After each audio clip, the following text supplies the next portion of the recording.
रक्षाबंधन का जो धागा बांधते हैं ये ब्रह्म शक्ति का धागा है, ये कुंडलनी का धागा है। राखी जो है वो कुंडलनी है, जिसको कुंडलनी जागृत है, आत्मा की अनुभूति है, वही राखी बांधने का अधिकारी है। सत्य में तो बात ये है।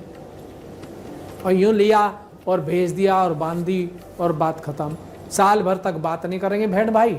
राखी के दिन रक्षाबंधन मना रहे हैं, काहे का मना रहे हैं?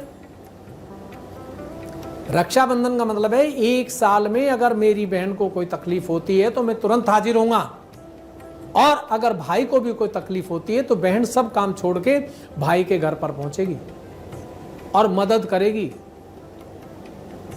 तन से भी, मन से भी और धन से भी।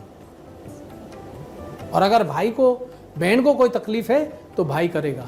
ये नहीं है कि अगर बहन के ससुराल में किसी ने डांट दिया और वो जाकर के उसी जो संबंध है उन्हीं को तोड़वा दे, ये नहीं चलता है, ये गलत है। तो इसलिए जो रक्षाबंधन का मतलब है कि किसी परिवार पे और तत्व पे बात करनी है।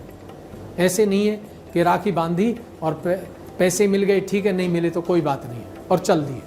प्रेम नहीं है आपस में। अगर प्रेम नहीं है तो कोई फायदा नहीं है। तो ये अब आप समझ गए होंगे कि रक्षाबंधन का मतलब क्या है।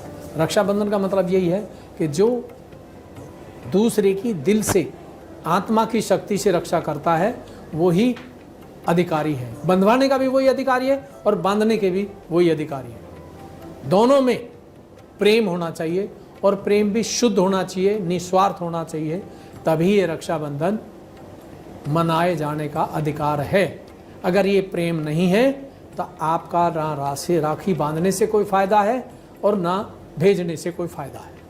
और ये भी हाथ से बननी चाहिए, हाथ से बनी हुई चीज बांधनी चाहिए, अपने हाथ से बनाओ, क्योंकि उसमें टाइम लगेगा, 2 महीने भी लग सकते हैं, 3 भी लग सकते हैं, और चित्त भी लगेगा और दिल भी लगेगा, तब ये चीज होगी। तो रक्षाबंधन का आप समझ गए।